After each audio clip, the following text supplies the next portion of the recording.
Hello, this is Victor. I'm here with a new video, and this time I want to talk about the news from Warhammer 40k.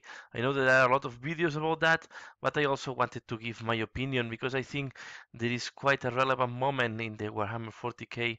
The 8th edition have been confirmed, and they release a FAQ where they explain what these changes will bring.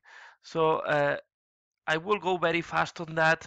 The main change I see that well, they confirm that all the armies will still valid, all the models will still valid, all the models they're still producing. The new rules will be adapted to what the players need. I think we have seen some of the um, yeah opinions of some of the news from Engage Workshop was giving the Adepticon, so we'll have the modifiers to shoot, we'll have the modifiers to armor. So it seems that we are going to have some things back from second edition that were eliminated when we went to the third edition. Uh, Also, uh, they want to give more power to the or they want to empower the armies that are fluff armies. But today the facts, there are some points that I want to talk about. The first point is that the codexes will not be compatible anymore. And that makes sense because if the weapons needs modifiers, the weapons will need a new profile. Most likely the miniatures will need new profiles. I'm looking forward to see what are the new profiles for the miniatures.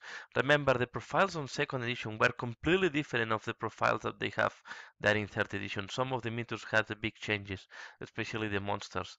Uh, Also, uh, the weapons will need to change, and they will add movement. This was confirmed that they will add movement to each unit. So it seems that we go. I think that they are gathering the learnings from Age of Sigmar after almost 2 years of Age of Sigmar. I think they have been very successful. So I think this is based also in that Age of Sigmar has been very successful for Games Workshop.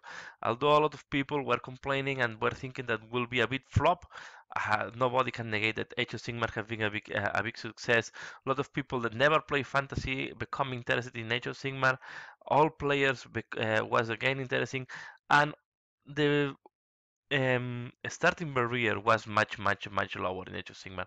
So this is what I see here. I see a lot of learnings from Age of Sigmar.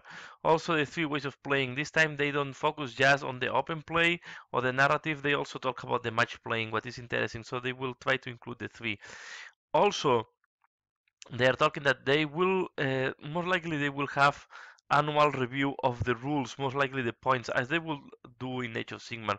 So we know in Age of Sigmar we will see more or less yearly review of the points. They will this will be something that will fluctuating. I think more and more we go to the digital uh, environment where the points can be changed much easily, much faster. It's a thing that I will need to adapt because I still prefer books, but most likely they will more and more push for the digital, where they have the flexibility to be able to adapt the points. And if they see that something is underpowered, they can reduce the points, and if something is overpowered, they can increase the points value, and then in that way balance everything again. So I think this is a good point. Then there is a lot of publicity about. I think these are for me the main things. So of course they emphasize in different ways that they will do the three ways of gaming. So this is more very important. The other thing I want to share, and I know that here we have Star Collect, Bull Paint. So we have this new website about just Warhammer 40k. But there is one thing that I wanted to go and is to explore the factions. And here I find something that was interesting. Let me see. So if we go to Chaos, this is the one I find interesting. If we go to Chaos, we see that we have demons. We have the Chaos Space Marines. We have Death Guard as a faction. And we have Thousand Sons as a faction. What is surprising me here is that there is not Khorne Demon King. And we have Death Guard as a faction. So I was expecting more. If when I start seeing Death Guard, I was expecting okay, then we will have the different legions. But no, we only have as legion Death Guard and Thousand Sons. I guess Thousand Sons because of of the wrath of Magnus. Uh, I expect Death Guard is empowered by the beasts we have seen. So it can be that we see back the gods, but what it was a little bit surprising me is that there is no Demon King. Okay, if we go to other factions, let's change because I want to share with you. If we go to Imperium, here we see more what we expect. So we have Space Marines, we have Blood Angels, Dark Angels, Space Wolves, Grey Knights, Death Watch. So I think we have the main ones. I don't think I'm missing any of the big. Of course, the Black Templars have been disappeared. Was in the Space Marines. So, but as a chapter out of the Space Marines, we have Blood Angels, Dark Angels, and Space Wolves. So they remain their own particular things. We have the Grey Knights, we have the Death Watch, we have the Astra Militarum, and then we have here the Adeptas Sodoritas. And very interesting to see that Adeptus Custodes and Sisters of Silence they have their own I guess because they have new miniatures, but I don't know if they will push them. And then we have Adeptus Mechanicus as a big faction and Imperial Agents there. Okay, so interesting this thing. And then we have Imperial Knights and back to Space Marines. So, of course, we don't have the Militarum Tempestus. I guess they will be included inside of the Astra Militarum. We don't have the Skitari. I guess they will go inside of the Adeptus Mechanicus. So these are the factions of the empire, and then we can see the Xenos. And then in Xenos, for me, what was also interesting is that we have the Craft Walls, we have the Harlequins, we have that Erlar, but then we have the Inari. So we have four elder factions, and then we have the Tyranids and the Genestealer cult. Okay, and then we have the Orcs, Necrons, and Tau Empire. So I don't think I'm missing any faction here. I'm just surprised how is growing Elder, and we have four factions for Elder, although this one is the mix of the previous three, so it's putting the previous three together. Looking forward, there is three big blocks, and then these big blocks is split, subdivided. So I want to see how the alliances will work. Uh, if they copy the model of Age of Sigmar, where you can put your force as a mixture of anything, and you just have war scrolls, I'm thinking to see how this will work in Warhammer 40k.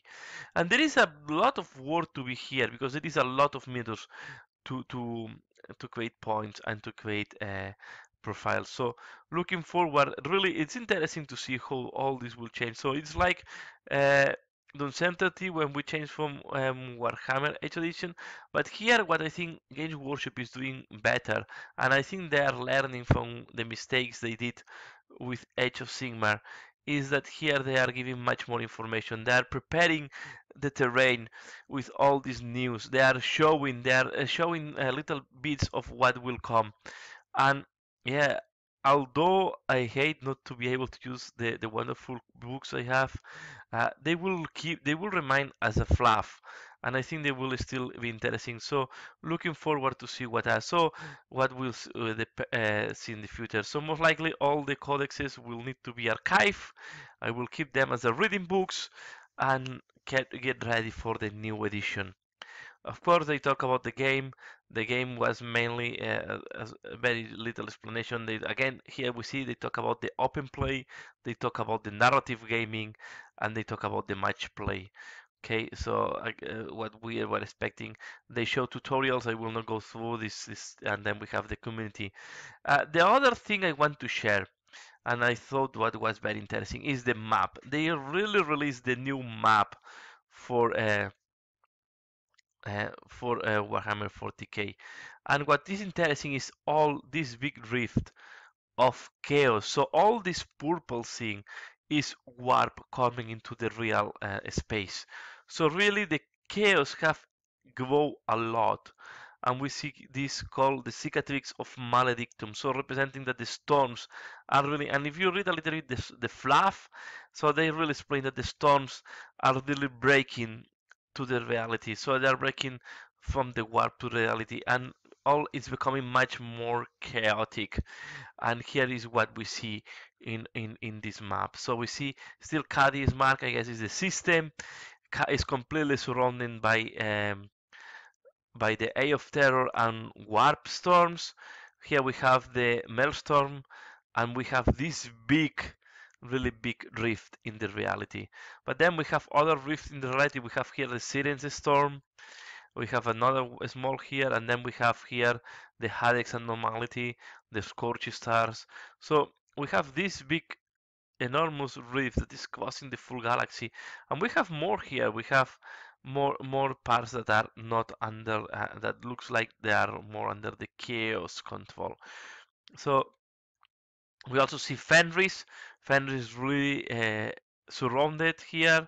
It's in the middle of the cicatrices of Maledictum. The rock have moved away from what looks like it have moved away from Fenris. We have is against Armageddon.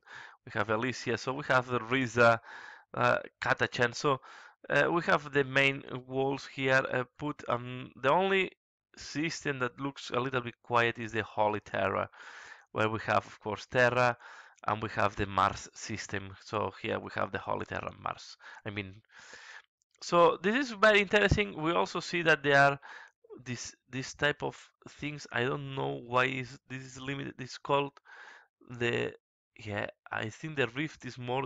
This is the corridor, the rift corridor, temporary rift corridor here. We have the Tau Empire.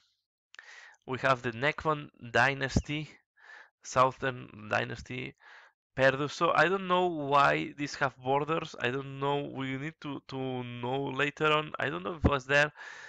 I don't know the details here. So if you want to explain, but looks like the system is breaking. So it's not going to be the end of times. I think we are going to fight on the end times of the empire. Uh, I don't see mentions. The other thing it's surprising me, unless I have missed something. I have not seen mentions to the Tyranids. We have the orcs symbol here and there. There are several orc symbols in different points here. So the orcs are out there, okay?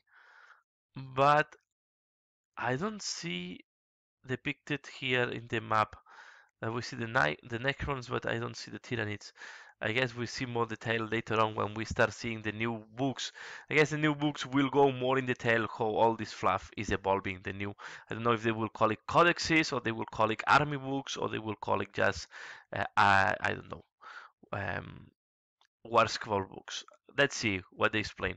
But this is what I want to share. So really exciting moments for Warhammer 40k. Uh, I'm looking forward. A little bit is a little bit of double feelings because I love my codexes and it's a pity that I cannot use them. I have a lot of books, but on the other side, I really enjoy them as a reading. They have a lot of information there. We are to be fair, the rules are just I would say 30% of the codex, so the other 60% is still useful. I still use codex from the second edition just as inspiration to look the pictures and sometimes to get some inspiration. So here we have the new Warhammer 40k. And now please leave in the comments below how do you feel about this new edition. Are you optimistic or you are more pessimistic? Do you think it's good for uh, Warhammer 40k or it's going to be bad? And yeah, just leave the opinion below. I think it's going to be a good change. I think it's going to boost our our motivation for the hobby. And yeah, for me it's looking very promising. That's all for now. Please leave the comments below, give a like if you have liked this video, share with other people, and as usual, thanks a lot for watching and see you again later. Bye.